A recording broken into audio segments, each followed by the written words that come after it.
நாளம் கருதினும் கைகூடும், காலம் கருதி இடத்தார் செய்யின்.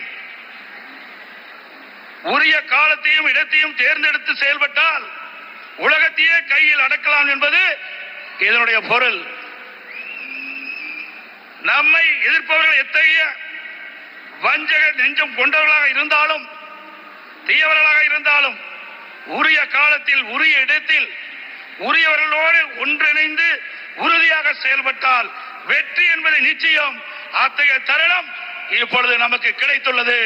அடுத்தது, எந்த காலத்துக்கும் எந்த பதவிக்கும் திரு கருணாநிதி குடும்பம் வர முடியாது. வர முடியுமா? இந்த தேர்தல் தான் திமுகவுக்கு இறுதி தேர்தல். நம்முடைய தேசிய ஜனநாயக கூட்டணியுடைய சக்தியால் பாரத பிரதமர் நமக்கு துணை நிற்கின்றார். ஆக நம்முடைய கூட்டணி இந்த தேர்தலிலே 210 இடங்களிலே வெல்லும்.